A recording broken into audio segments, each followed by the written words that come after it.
видеосы. Если могу встречать, если это моя собственность. Причем вы мне покажите ваши доказательства. 26 декабрь saat 23:00 Садовый 77 сауна текшерген уақыт. Çok tanıdık. Свободно? Так, вас сколько? Сауна не свободна, сауна через час освободится. Ага. Через час, если подойдете, оставляйте задаток, бронируйте и приходите. Так, сколько? Сауна в час 1000 сомы, задаток оставляете 500. Это большая, маленькая? Большая. Нам на троих. Ну, на троих большая сауна через час освободится. А есть? Ребята, если вы согласны заходить, вы заходите, выключаете телефон, мне сдаете, и все остальное мы здесь обговорим внутри. Я есть девушка. Я вам еще раз сказала. Если вы согласны заходить. Гостиницу тогда, да, можно просто? Но там нету сауны. Я же вам сказала, там сауна сейчас занята, гостиница там только душевая.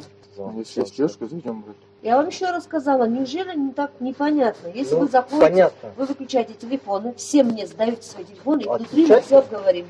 А, ну все. Телефон прямо отключайте или вам просто отдать? Да, отключайте, А мне полностью? сдаете. Можете на полет, можете на беззвучно, но отключайте, отдаете. А, сейчас? Все три телефона.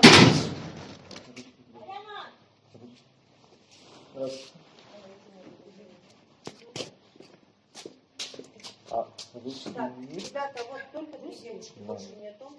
Нету девушек? Нет. Так что думаете, если остаетесь, пожалуйста? Так, вот еще одна. Все, больше нету. Вы вначале выпьете, кто с кем, потом все остальное я вам посчитаю.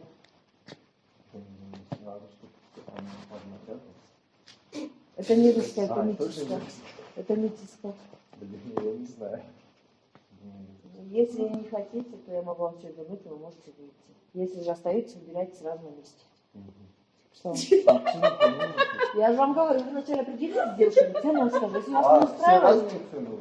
Вот что, так трудно, я вам объяснила. Ее можно просто ребят такие.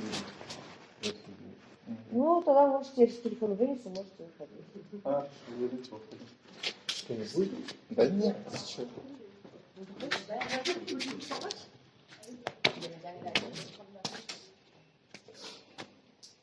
Девушка, а что, дефицит? Не азиат. Девушка. Дай мне свой номер. Так, все. Позвоним.